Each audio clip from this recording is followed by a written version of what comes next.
l'Élysée, justement. On va faire un point sur ce nouveau gouvernement qui ne vient pas. On est avec Florent Krebseg en direct.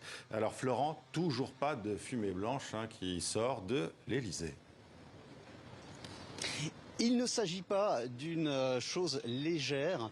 Le travail continue. Cette phrase est signée Emmanuel Macron. C'était cet après-midi dans la cour de l'Élysée. Cette annonce du nouveau gouvernement que l'on attend a été tout de même précédée d'une action, d'un déplacement, d'un premier déplacement de la première ministre Elisabeth Borne. C'était cet après-midi au Mureau.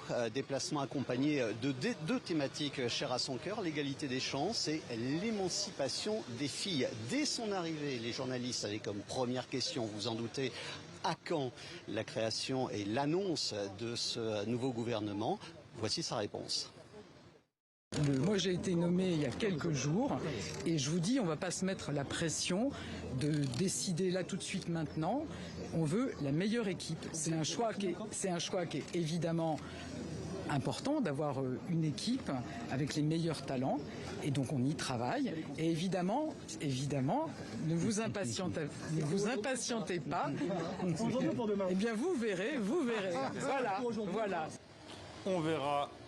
Florent, pourquoi cela prend autant de temps ? En raison de l'extrême complexité de l'exercice. Un jeu d'équilibre entre les courants, les différents partis, les personnalités, les nouveaux principes comme la parité homme-femme.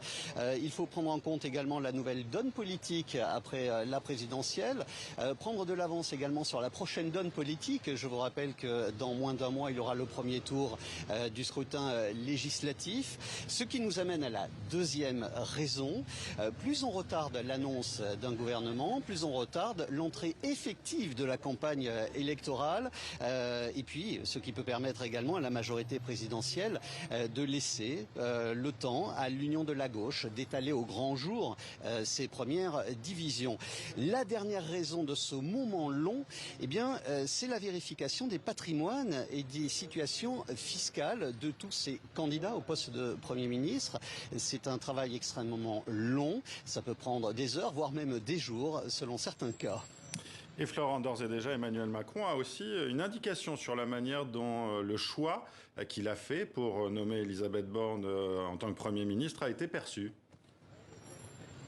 Oui, c'est un sondage que vous allez découvrir, qui est sorti il y a quelques heures sur le site du journal Le Figaro. 57% des Français, si l'on en croit ce sondage, sont plutôt satisfaits de la nomination d'Elisabeth Borne au poste de Premier ministre. Elle peut s'en satisfaire elle-même, mais c'est 12% de moins que ce qu'avait décroché dans ce même sondage Édouard Philippe en 2017.